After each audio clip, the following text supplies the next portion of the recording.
Hello FPL managers and welcome back to another video from myself, Will, and fantasyfootballhub.co.uk. As always, we're going to be having a look at how my team got on last game week before moving on to my team, my transfers, and my captain ahead of game week 34. Let's get into it.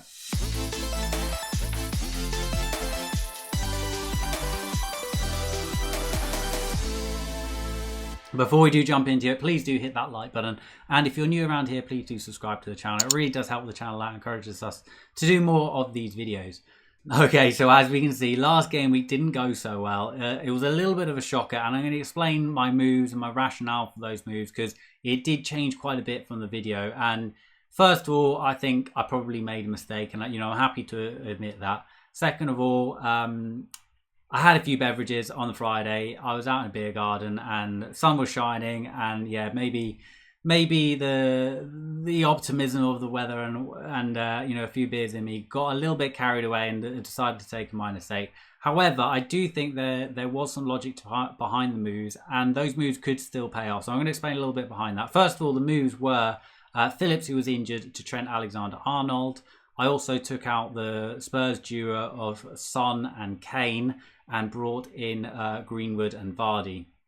Now, the rationale for that is Son and Kane over, going back to game week 33, over the next 3 game weeks, they would have only had 2 fixtures. Whereas Vardy and Greenwood, they had a game in 33. They also had a decent fixture in 34. Plus, they have a very likely double in 35. So over the next 3 game weeks, Vardy and Greenwood had 4 fixtures as opposed to Kane and Son only having the 2 fixtures.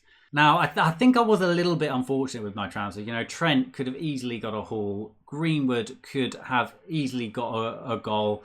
Vardy, he could have had, he scored 1 goal that was offside. He did have, another really, really good opportunity. He certainly could have come away with some points. So it could be looking very, very different. As it turned out, Trent Alexander-Arnold, Greenwood and Vardy only got 7 points between them. And, Son and Kane have a really good fixture this game week, so it's not looking particularly good. But as I said, what I'm trying to do this season, and what's been highlighted in the Green Arrow, particularly by Fergie, is that you should look at fixtures in chunks rather than game week by game week. And if you do that, then I'm still confident that over this set of fixtures, Vardy and Greenwood and Trent Alexander-Arnold can outscore Son, Kane and Phillips by more than 8 points. If you look at it a chunk of the next, including last game week and, the upcoming 2 game weeks, then I'm fairly confident that that hit will be replayed given the double game weeks.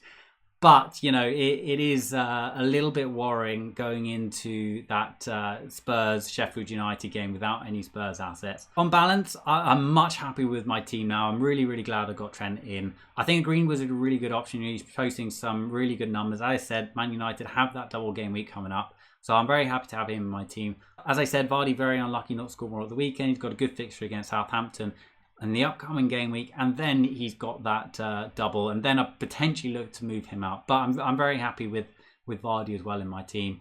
Overall, the squad, I'm fairly happy with it now. A lot of people are talking about getting rid of Fernandes. If I didn't have Fernandes, I would be looking to bring him in. As I said, Man United got that likely double in 35, and he's going to be the best asset for them, and potentially a captaincy option in that game week as well. I think that obviously they got a tough game against Liverpool, so I wouldn't look to bring him this game week, but he's certainly one of the players for the end of the season that I think is going to perform really, really well. And looking at the numbers, he's been a little bit unlucky not to have produced more returns over the last few game weeks. It's a similar story to Jota, to be honest. He had so many opportunities at the weekend to score goals. I just can't believe he didn't stick one of them away. But 1 point obviously doesn't look great. I would say though that I still think that he offers incredible value, and I'm very, very happy to have him in my team. And I think there's always a danger in FPL that we pay way too much attention to last game week's points. It's it's a simple psychology. It's called recency bias.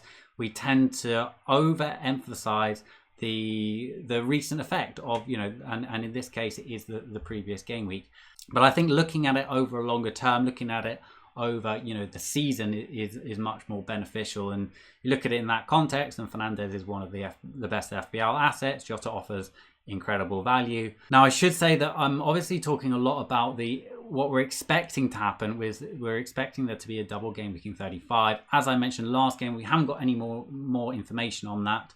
But go follow Ben Crellin on Twitter if you'd like to. But it's far from confirmed, but we're expecting that, you know, certain teams are going to double in game week 35. If you want to find out what those teams are, then just go follow Ben Crellin or check out my previous video. Okay, so this is how the team is shaping up for the upcoming game week.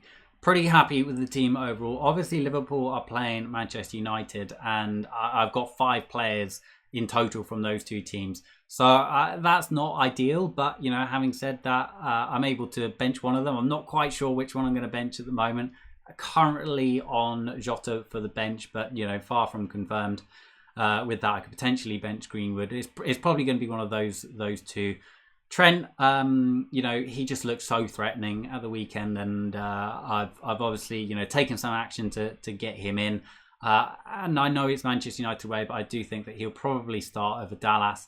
Close call between those 2. Obviously Holden as well. You know, that's a decent fixture against Newcastle, so I could potentially switch those guys around, but at the moment leaning towards playing Trent Alexander-Arnold. In terms of the captaincy, it's a very, very difficult call between Vardy, Iheanacho and Lingard. Obviously, if I had Kane, I would go with him, but I don't. So, yeah, it's going to be a difficult toss-up between the 3 of them. Currently on Vardy, just because of the penalties. But, you know, if you look at the numbers, Iheanacho is slightly edging Vardy. Both of them posting good numbers, I should say. But Iheanacho is slightly looking more of a goal threat than Vardy. Vardy's creating a lot of really, really good chances. But, you know, on balance, I'm not quite sure where I'm going to go on that one, to be honest. I think I could certainly go towards Iheanacho just because he's in such a rich vein of form. I do think Southampton are fairly leaky at the back. Lingard is another decent option. Burnley do seem to have picked up a little bit of form at the moment, though. Bamford, happy to have him. The other forward that I would look at and I would strongly consider at the moment, you know, if you are looking to make a forward transfer, is Calvert-Lewin.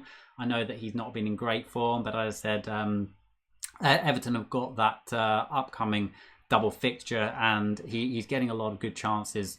Calvert-Lewin, they do seem to. I know Everton haven't been playing particularly well, but they've got their key assets back now. You know, that front 3 of Richarlison, Rodriguez, and Calvert-Lewin is back, and they seem to, you know, just by watching them, they seem to be clicking a little bit more. In terms of transfers, I'm currently looking not to make a transfer and then going into Game Week 35 with 2 free transfers. The one thing that I am marginally considering is actually Jota to Sigurdsson. And the reason I'm doing that is, you know, when you watch Everton, Sigurdsson, it just seems to be dominating, you know, the set pieces. He's on penalties. He's taking a lot of the free kicks, actually. He's taking, you know, a lot more than James Rodriguez or Luca Dean. He seems to be sort of dominating the set pieces quite a lot. Plus, you know, Everton have a pretty decent run of fixtures. They've also got Aston Villa at home this game. Then they've got, you know, a likely double game week in 35. And then they play Sheffield United at home. So that's a stretch of 3 fixtures where I think that, you know, potentially Sigurdsson could outscore Jota.